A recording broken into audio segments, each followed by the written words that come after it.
São histórias de vivências singulares de alunos que estudam de acordo com os seus sonhos, paixões e ritmos e também necessidades. São relatos de alunos à distância de diferentes ciclos, contados na primeira pessoa. Em diferentes latitudes, falamos com estudantes que continuam a sua formação ao longo da vida. A partir do Centro Local de Aprendizagem de Ponte Lima, conhecemos a história de Vítor Vilaverde. Deixou de estudar no 11º ano, anos mais tarde regressou à universidade e já está na 2ª licenciatura. Vamos conhecer a sua história. Olá, pai. Então, como é que é? Tudo em ordem? Tudo em ordem. O físico está bem? O físico está muito bom. Também. Como é que é? Como é que está o físico? Tudo bem? Tudo bem. Olha, vamos ver o nosso cafezinho então e comer as nossas bolachinhas do costume, não é? É nos intervalos entre trabalho e universidade que Vítor visita os pais. 2 dedos de conversa e o relato de investimentos em bolsa. José só fez a 4ª classe, mas aprendeu cedo a investir nos mercados financeiros. O BCP, hoje, às 4 e tal, está a descer 2,24. Aos 86 anos, acompanha as operações quase em tempo real. Eu saio da cama, que a gente vive cá em cima no primeiro andar, saio da cama aqui para baixo e pego na tablete e vou logo ver, 8 e tal da manhã, como é que as cotações andam. As que sobem, as que descem, eu manobro aquilo tudo e estou sempre em cima. Estou sempre em cima. Os tempos não permitiram que seguisse os estudos. Com a mulher, montou um café em Almada e recordam esses tempos mais agitados. A minha atividade em Almada tinha um tasco, chamado um tasco, não é? O que me deu mais alento à vida foi o comércio dos caracóis. Eu ia à Malveira da Serra, às 4 da manhã, carro, ia lá, comprava caracóis, trazia. E depois confeccionava na minha casa, no tasco, não é? Eu criei uma forma e um sistema de cozinhar caracóis e caracoleta, não é? Muito especial. E eu em Almada era conhecido por Vilaverde dos Caracóis ou Rei dos Caracóis, não é? Clientela, felizmente, não faltava. Ali a gente foi ganhando dinheirinho, depois comprei a estrada de terreno toda para aqui fora, depois construí a casa, mobilei, fiz tudo, sem nunca pedir. Pronto. Mas a vida foi assim, não foi fácil. Ele foi para o café, tinha 2 anos. Saiu do café, tinha 24 anos, menos 14 dias. E dormia em cima de caixas de cerveja. Não havia dinheiro para carrinhos nessa altura. O meu marido vinha cá para baixo para a loja e eu da janela mandava cobertores cá abaixo para fazer a cama em cima das caixas de cerveja.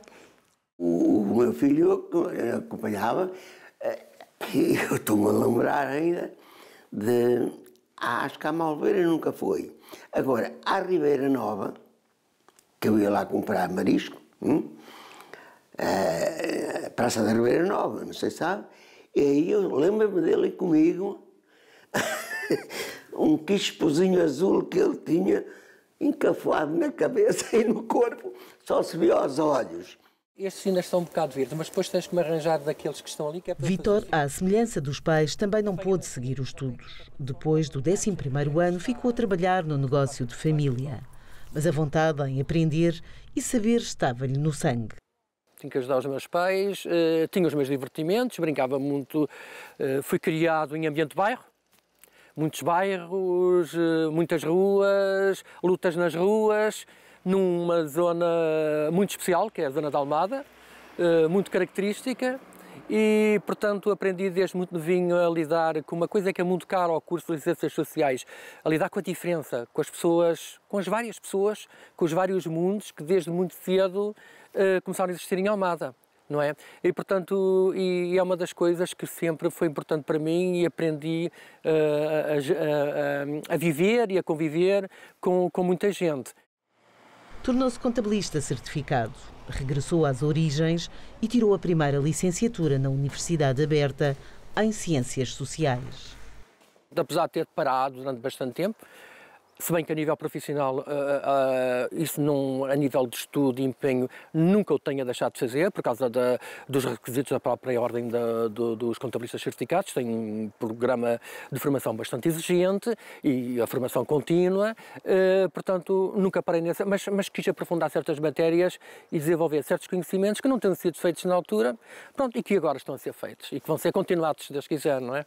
Ora bem, estas são aqui as minhas cadeiras preferidas quando, nos tempos dos exames escritos, que eu comecei a dar, comecei com o meu curso em 2016, 2017, ainda tivemos a fase de fazer as provas finais presenciais e por razões talvez de disposição da própria sala, eram esta mesa e esta mesa que eram as minhas favoritas.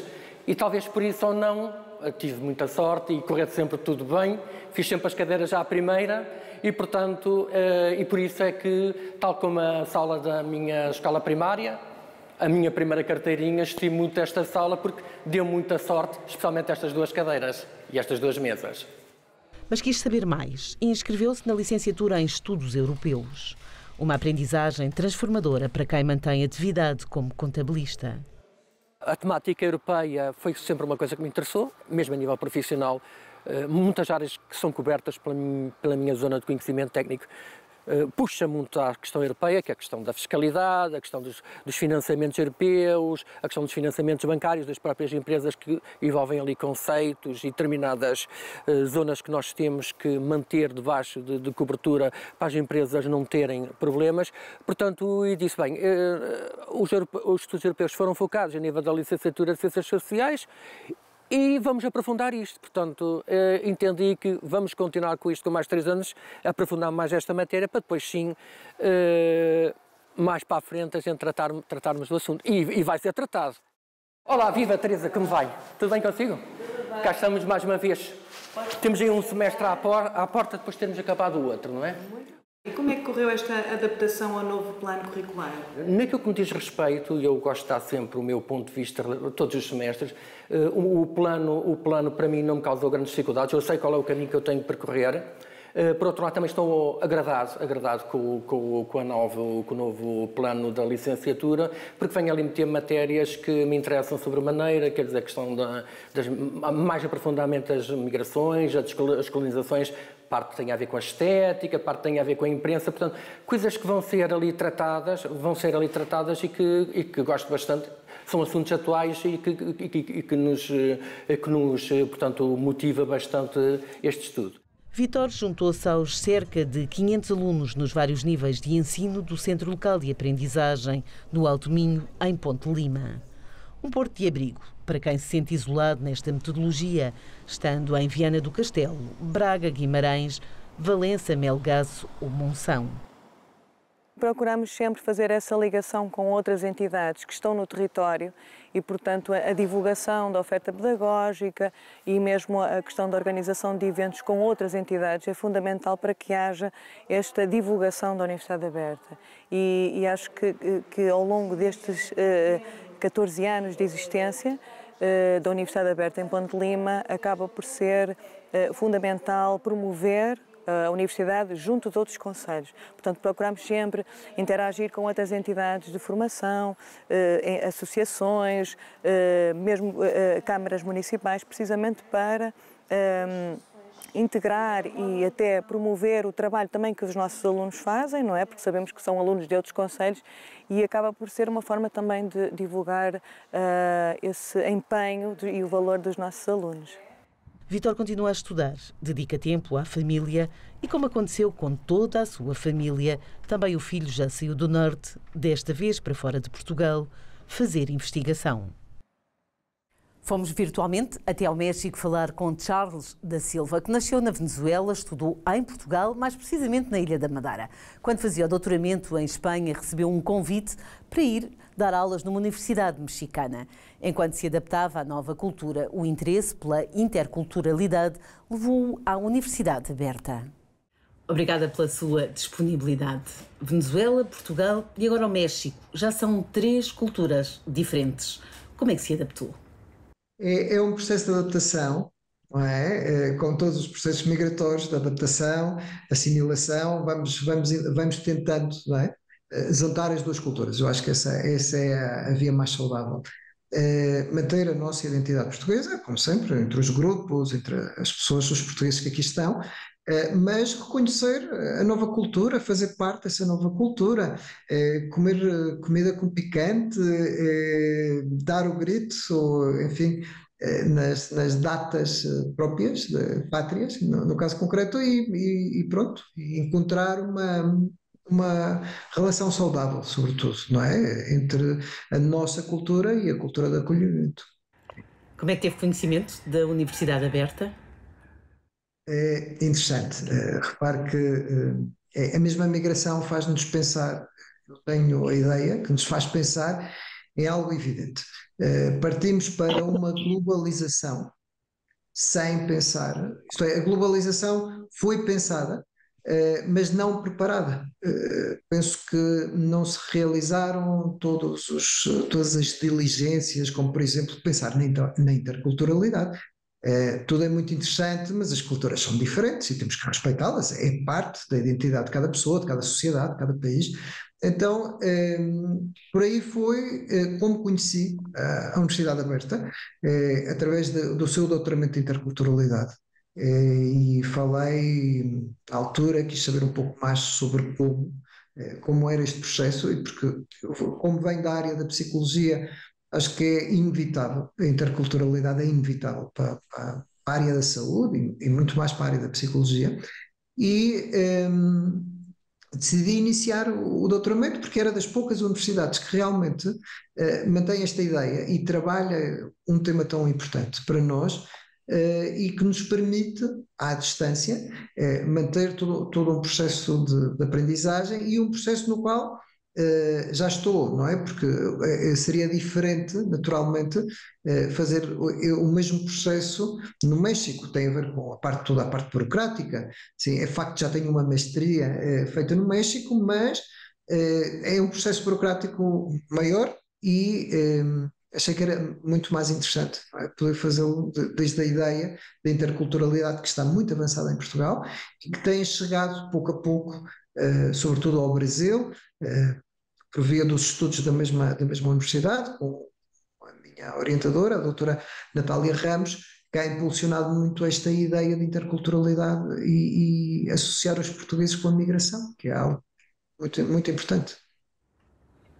O que é que pensa da metodologia da Universidade Aberta?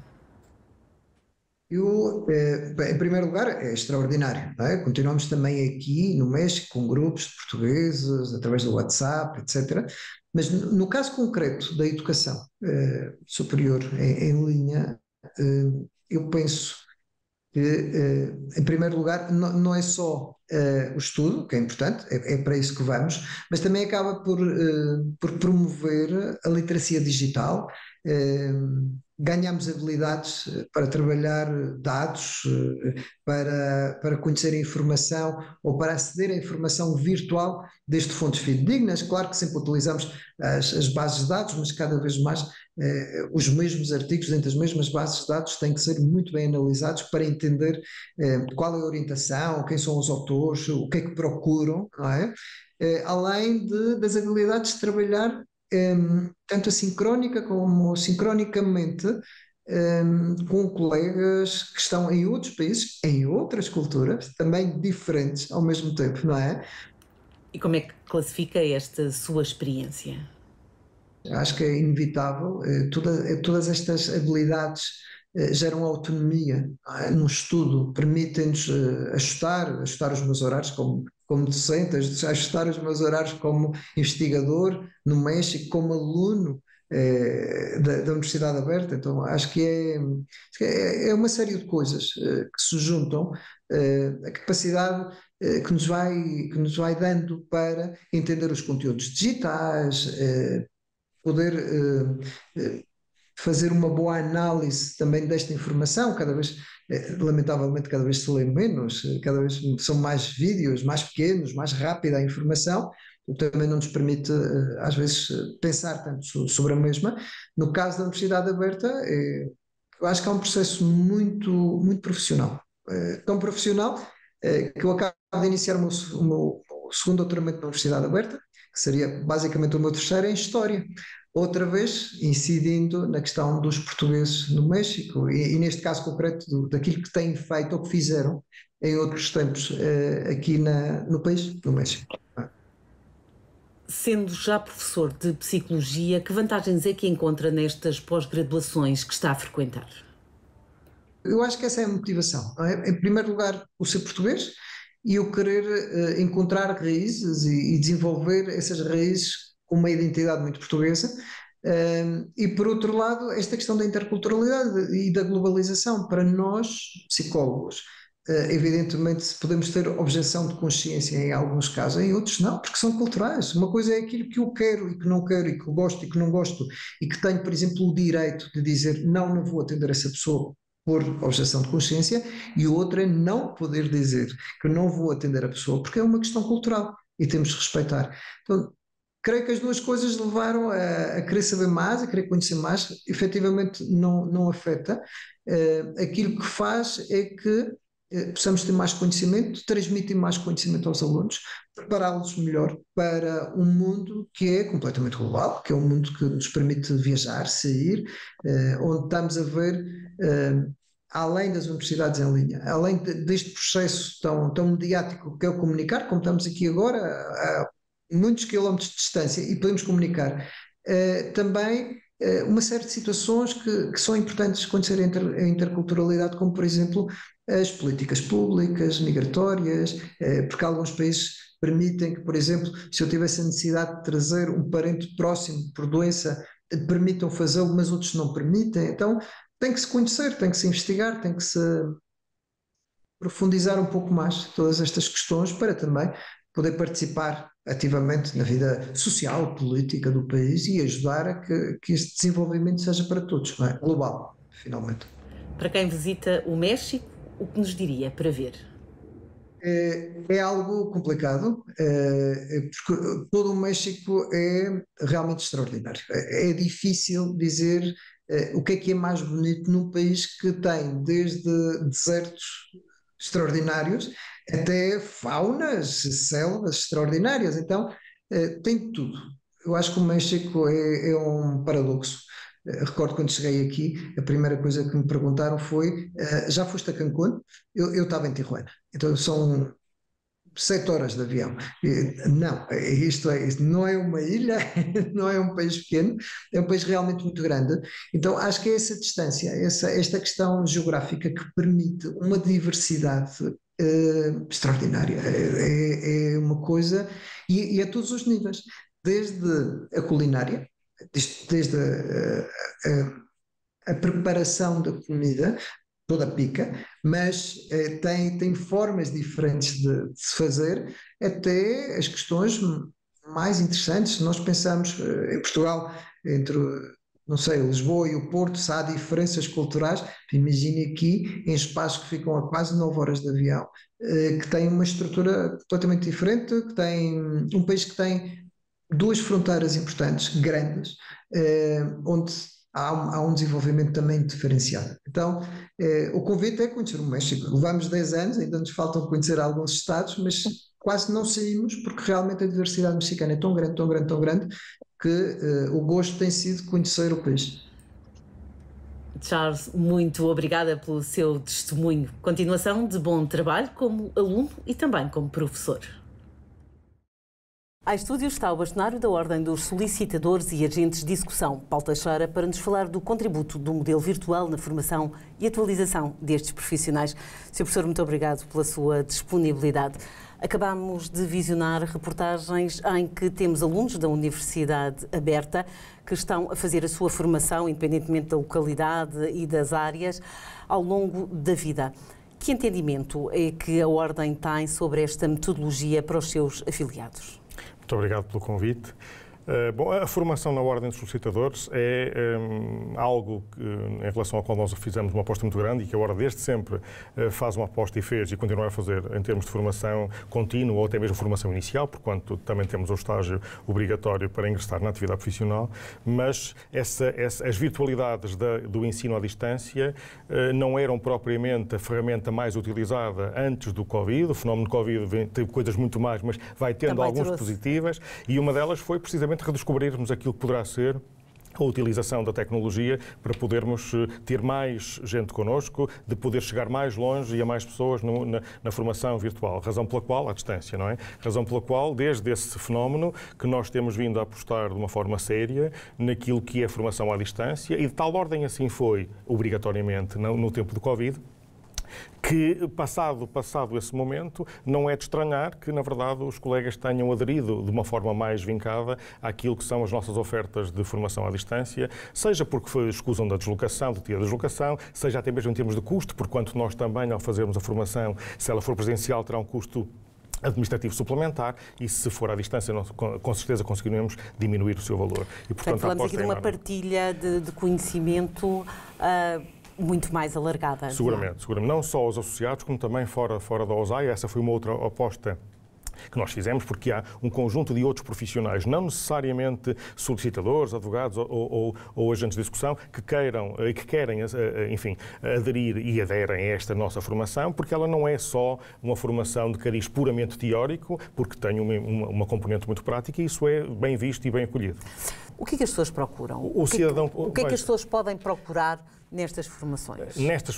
Será em termos de esclarecimento daquilo que podem ser alguns dos atos próprios praticados por se nós tivermos, imagina, uma formação ligada aos impostos sobre património, do IMT, ou até mesmo do imposto de selo, por causa de um fenómeno sucessório, qualquer coisa do género, é perfeitamente natural que alguém queira assistir a uma formação, não propriamente para a prática dos atos, porque não pode, até porque o conhecimento tem que ser mais abrangente do que aquela circunscrita formação, mas naturalmente pode e consegue obter informações mais detalhadas daquilo que pode vir a ser, ou pode vir a ser um problema em relação ao qual ele quer estar esclarecido. O impacto é tão forte e tão grande que há uma zona de grande destaque no vosso portal. Vocês criaram inclusivamente uma plataforma na internet. Quer-nos falar?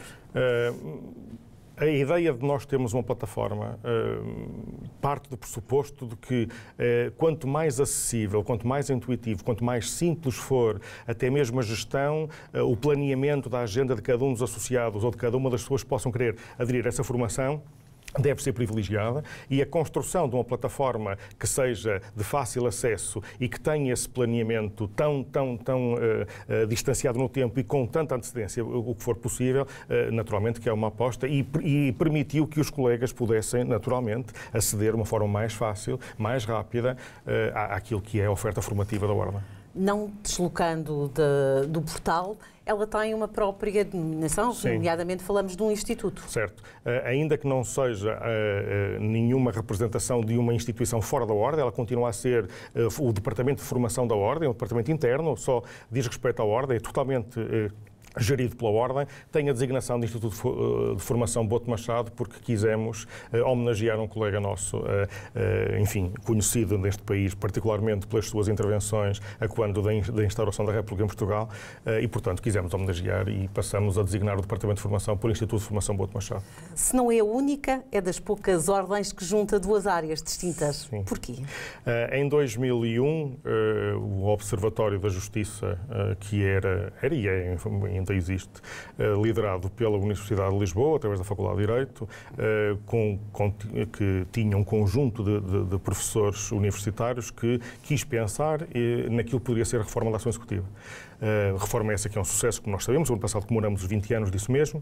Mas, ao tempo, foi apresentada à Ordem, ainda era a Câmara dos Solicitadores, uma proposta de acompanhamento dessa mesma reforma, porquanto aquilo que era a apetência, aquilo que era a tradição no exercício das funções já dos solicitadores, se encaminhava de uma forma muito direta para aquilo que poderia ser a adoção dessas funções ou a assunção dessas funções pelos solicitadores. Isso veio a ocorrer em 2003. Em setembro de 2003 entrou em vigor um diploma legal que reformou a ação executiva em Portugal e que introduziu no teatro, vamos chamar-lhe assim, os solicitadores de execução, que mais tarde passaram à designação de agentes de execução, em especial porquanto também entraram os advogados que quiseram entrar na profissão, na especialidade de agentes de execução, e hoje temos cerca de 1.100, 1.000 dos quais são solicitadores e também agentes de execução, e os demais são advogados e agentes de execução.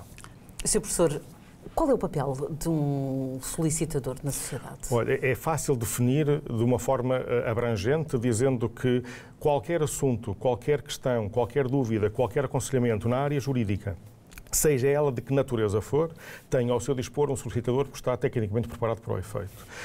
Ainda que, na verdade, no que diz respeito ao mandato judicial, haja limitações, mas, veja, o problema não se coloca nessas limitações, coloca-se da seguinte forma: o cidadão pode e deve confiar no seu solicitador e, se ele entender que, para o caso concreto, carece da intervenção de um outro profissional, de um engenheiro, de um arquiteto, ou de um jardineiro, como já aconteceu comigo, de um cliente meu que precisava de um jardineiro, e eu encontrei um jardineiro à altura para o fazer, pode perfeitamente recomendar esse outro profissional, por exemplo, um advogado que o acompanhe em mandato conjunto, em estreita harmonia, aquilo que pode ser a defesa dos interesses desse cidadão ou dessa empresa. Portanto, tudo quanto é matéria ligada à defesa, à representação, àquilo que é a proteção dos interesses e dos direitos do cidadão, o solicitador está vocacionado para o efeito, assim o diz a lei há muitos anos. E o agente? O agente de execução tem um papel já diferente. Bem diferente. O agente de execução hoje exerce as funções que tradicionalmente eram exercidas em exclusivo pelo Sr. Magistrado Judicial e pelo Oficial de Justiça. E com esta reforma da ação executiva, que é aplaudida internacionalmente até, aliás, só muito curto, uma mensagem muito curta. Ao Conselho da Europa chegou um pedido do Azerbaijão para saber qual seria o país da Europa que podiam seguir como exemplo para a implementação de uma reforma na ação executiva. E o país escolhido pelo Conselho da Europa foi Portugal. Portanto, isso só espelha exatamente que devemos apoiar e devemos aplaudir aquilo que foi a iniciativa do Governo de então. E mantido até hoje. A função do agente de execução, hoje podemos dizê-lo com toda a franqueza, que serve para aumentar aquilo que se chama a justiça económica, para aumentar a sensação de respeito e também mesmo para afastar a sensação de impunidade que até então existia. O que significa que hoje em dia a ideia de estar tranquilo e ser um relapso devedor, incumpridor de suas obrigações, já não colhe muito bem e, portanto, é mesmo uma função de cariz social e que aumenta o sentimento de justiça e aumenta o sentimento de direitos mesmo concretizados, não propriamente numa sentença encaixilhada de nada servirá, mas depois o agente de execução tem essa função. E como é que o cidadão faz? O cidadão não tem que fazer praticamente nada, ele pode escolher, vamos lá ver, ou sozinho ou através do seu mandatário, a ação executiva proposta, e depois o seu mandatário, ele próprio escolhe um agente de execução que vai, naturalmente, praticar todos os atos relativos àquela ação executiva, desde a citação, as notificações, até mesmo com a penhora do património do executado e a venda, se necessário for, desse património para a satisfação dos direitos de crédito de quem tem esse direito. Sr. Professor, este é um trabalho que já tem muitos anos, mas como ordem ainda não. A ordem existe nessa expressão, existe desde 2015. A Câmara dos Solicitadores foi criada em 1927, portanto estamos quase a fazer 100 anos, já somos velhinhos nessa matéria. Exato. Mas a ordem foi efetivamente criada em 2015. Na verdade já podia ter sido há mais tempo, mas estas coisas também mudam e demoram a mudar. Mas o requisito fundamental para que pudesse ser tida como ordem era se exigia ou não exigia o ingresso, a formação académica para o ingresso na respectiva associação. Já se exige desde 2000, portanto, desde 2000, em bom rigor, que poderia ter sido qualificada como ordem e continuou como Câmara até 2015. E em 2015 passou a ordem. Sr. Professor, muito obrigada pelos seus esclarecimentos. Os solicitadores e os agentes de execução, profissionais fundamentais para o bom funcionamento da justiça. Conhecemos histórias de estudantes que se desafiam todos os dias, respeitando os ritmos profissionais e pessoais em diferentes locais. Já sabe, nós voltamos dentro de 15 dias. Até lá, fique bem.